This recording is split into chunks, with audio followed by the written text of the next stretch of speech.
Allez, bonjour les amis, bonjour à vous tous, nouvelle vidéo sur la Mercedes C200 qui est toujours dans le garage, j'ai toujours pas réussi à la sortir.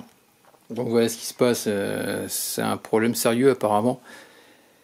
Donc voilà ce qui s'est passé, c'est que depuis le temps, tu as pu voir que quand j'ai tourné les vidéos, j'avais démonté le collecteur d'admission, donc les collecteurs d'admission qui étaient nettoyés, après j'étais embêté avec le capteur d'huile, que j'ai changé, que j'ai ressoudé le fil parce qu'il y a un fil du faisceau qui était coupé. Ensuite, il y a eu une pin du capteur qui était tordue, que j'ai redressé, ça s'est mis à remarcher, tout nickel. J'ai changé le réchauffeur et je me suis aperçu que à chaque fois, il me mettait des défauts complètement différents. Donc je me suis retrouvé au début avec un défaut température d'admission, donc c'est un capteur qui se trouve en contrebas de la grosse durite, là, ici, que j'ai changé. Bilan toujours pareil, il est resté actuel. J'ai changé le réchauffeur de liquide de refroidissement qui s'est trouvé sous le collecteur d'admission. Prix neuf chez Mercedes, 825 €. J'en ai trouvé un en Allemagne à 160 €, donc je le change. Je passe d'actif à qu'on appelle ça un historique, donc logiquement plus embêté. Ensuite, ça m'a mis température de carburant. Donc c'est celui-là qui a été changé. Voilà.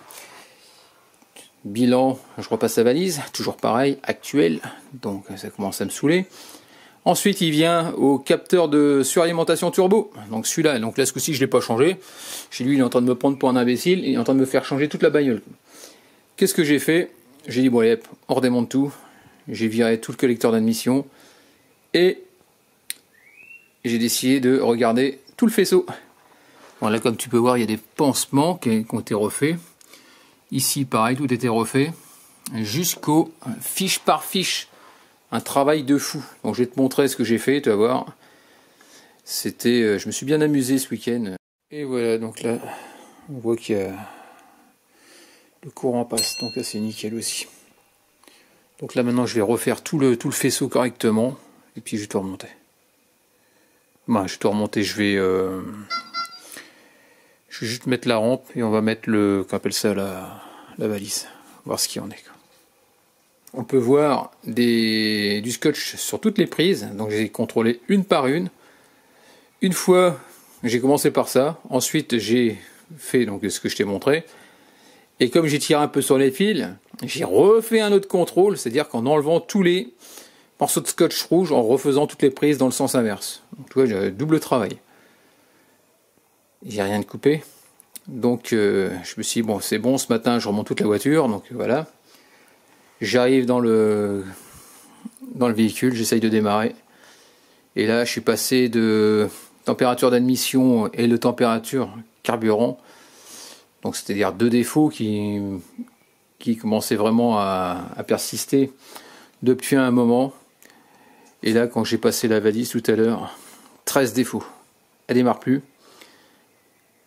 Et donc là il me trouve en gros tout ce que j'ai débranché. Il m'a vu que le débitmètre qu'il y avait un problème, le capteur de suralimentation turbo.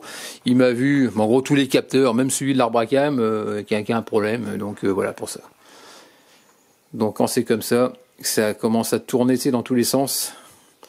Faut pas chercher de midi à 14 h, hein. C'est le calculateur qui merde. Maintenant que j'ai vérifié tout le faisceau, il n'y a plus que cette petite bébête là qui pose problème, qui se trouve à l'intérieur.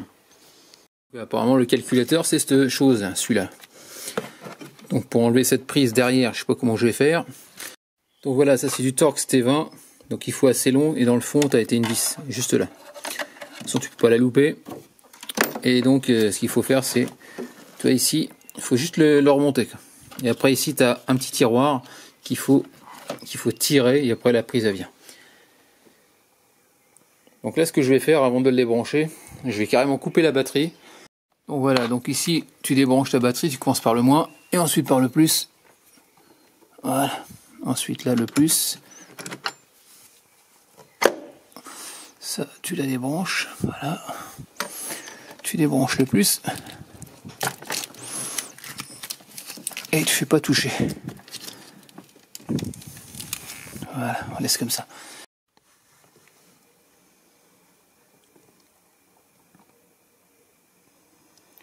Alors, ECM, c'est ça qui m'intéresse.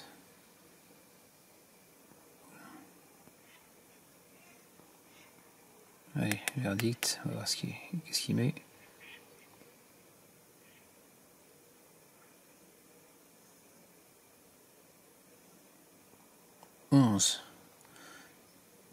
Donc capteur température carburant, ça y était.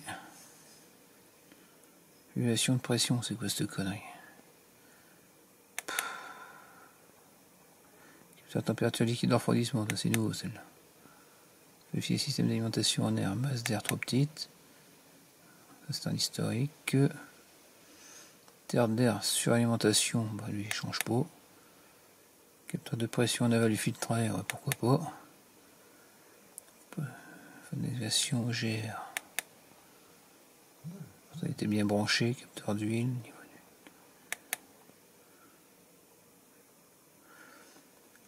Et alternateur, ouais, pourquoi pas. Bon, on va essayer d'effacer.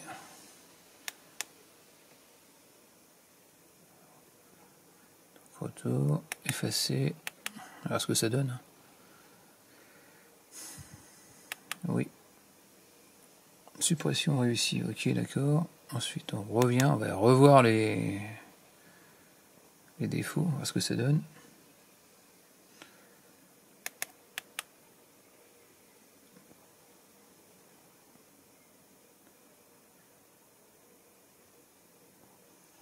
Ah, il n'y a plus que 8. Capteur température carburant. Valve de régulation de pression. Capteur de refroidissement. Tension du signal est trop élevée. Ouais, commence à me gonfler, mais. Ok, bon, on s'en fout, c'est un problème. Il y a un problème. Par contre, je voulais regarder un truc, capteur d'huile, est-ce que ça marche ou pas? Respecter le temps d'attente.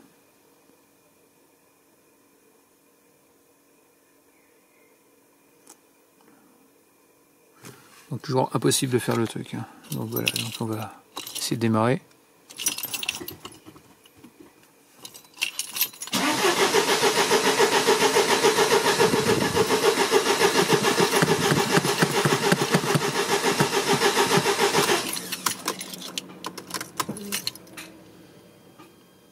Puis j'entends même pas la pompe de gavage.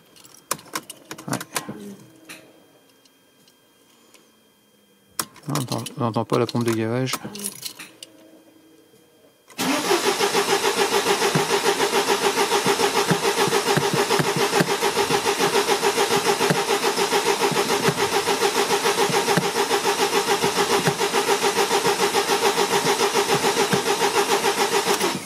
Ça sert à rien. Hop, bon bah, on va changer le calculateur, hein, pas le choix. Allez, ras-le-bol, on va démonter tout ça. Donc là, le but c'est de le soulever. Hop, ici tu as un tiroir. Attends.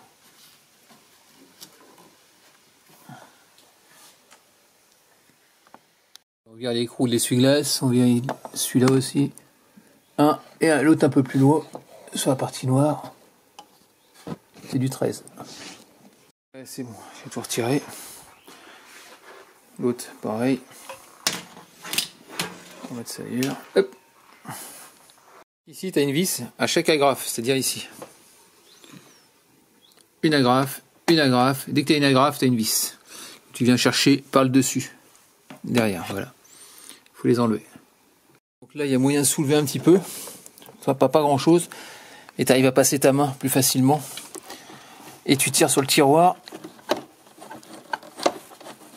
Ah, presque. Ah, et j'ai réussi à enlever la prise.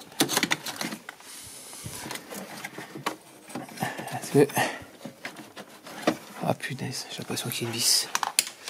J'ai l'impression qu'il y a une vis derrière. Ah oui, il y a une autre vis à l'intérieur. Bon, il n'y a pas le choix, il va falloir qu'on vire tout ça. Donc enfin bref, ici, tu vires donc au niveau du câblage, pardon, il était par-dessus, tu fais passer juste en dessous pour pouvoir soulever un petit peu. Ici, tu dégraves ta petite gouttière. On va faire pareil sur l'autre. Ici pareil. Celle-là, il va falloir la défaire. Juste la dégrafe. Voilà. Par contre, fais gaffe que tout le monde va tomber. Ensuite, pareil, là-bas, t'as une petite gouttière aussi. À gauche. Si tu veux soulever, faut juste dégrafer ça. Attends, je vais tout poser, sinon je vais tout faire tomber. Si j'ai fait de soulever peut-être. Ça va se barrer. Ouais, c'est bon, ça se barre. Donc tu fais gaffe. En gros, faut que tu... Voilà, il faut que tu fasses monter l'ensemble. Parce que tu as les essuie-glaces qui passent dedans.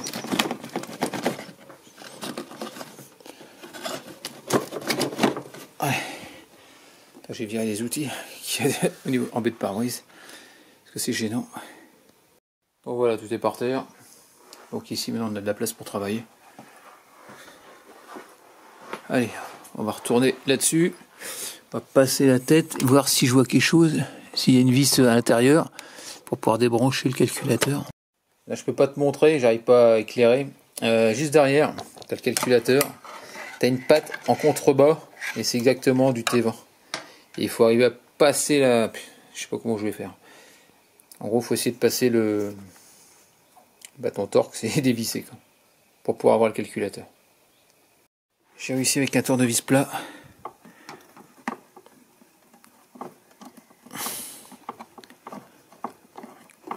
C'est pas évident parce qu'avec l'autre ça tape dans le bras d'essuie-glace et c'est une catastrophe. Donc, toi, elle est là la vis. Donc, en gros, je l'ai fait pivoter. Mais j'arrive pas à le sortir, c'est une catastrophe.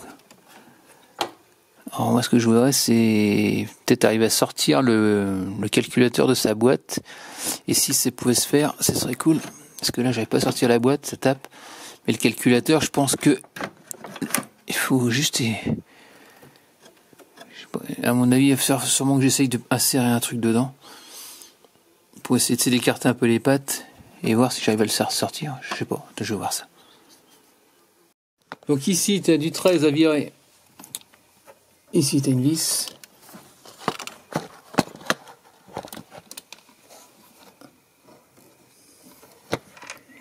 Avec une plaie à pipe. Pareil là-bas, tu la desserres simplement. Ici tu as une clé de 10, une vis de 10. Je sais pas si tu vois. Celle-là, celle qui est plus vers côté moteur.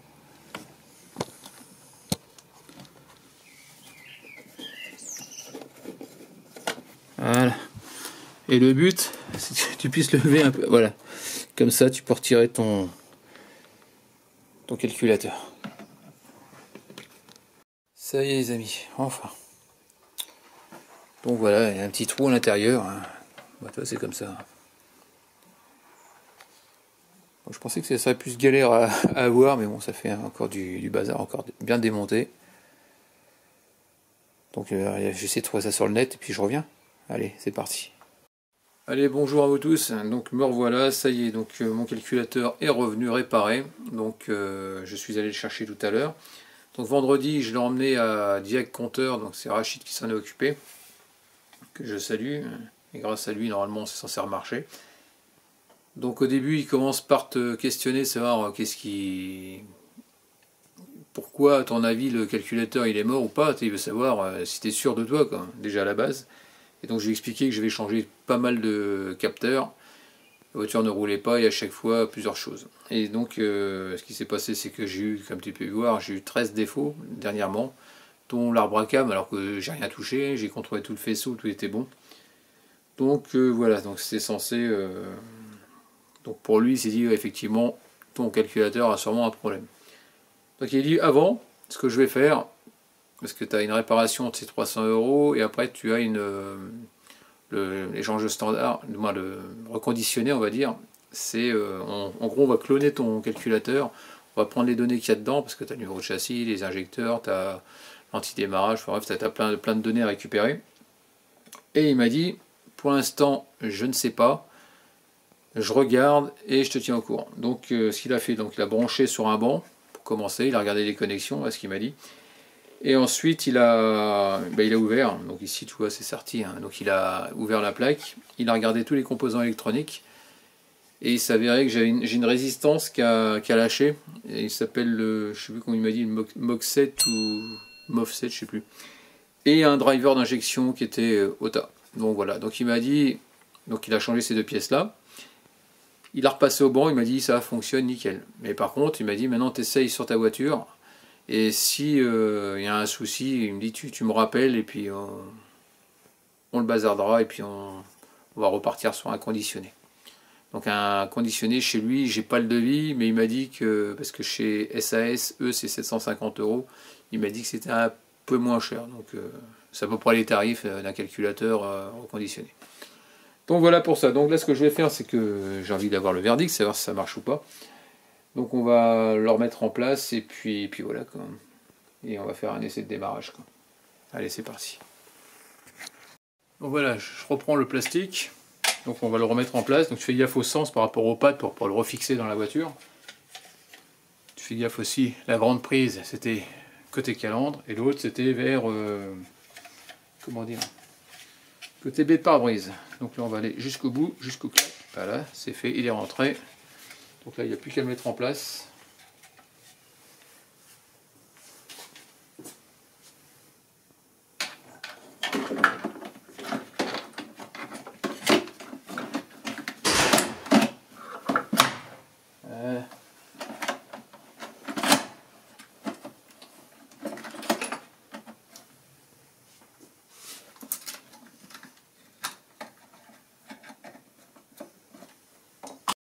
Bon, ça y est, je viens de remonter le calculateur, comme tu as pu voir. J'ai passé la valise, malheureusement. J'ai eu 10 défauts. J'ai enlevé, j'ai recommencé. Là, ce coup-ci, 19 défauts. Donc, depuis hier, toujours les mêmes défauts. Donc, en gros, il n'y a rien qui va sur la voiture. Donc, j'ai rappelé Rachid. Et puis, quand je l'avais vu la dernière fois, il m'a bien dit surtout, tu l'essayes. Si ça marche pas, tu me recontactes. Donc, c'est ce que j'ai fait. Donc, je viens de l'avoir. Et donc il a échangé donc la pièce électronique, donc le driver de, il m'a dit de, qu'on appelle ça, une résistance, c'est un MOC ou MOFSET, je sais plus, et un driver d'injection. Et il avait un doute apparemment sur le processeur. Bah, apparemment c'est le processeur. Donc il va me faire un devis pour faire un échange standard, du moins un calculateur reconditionné. Donc voilà, donc j'aurai la réponse demain matin. Allez, c'est bon pour aujourd'hui, on verra ça plus tard.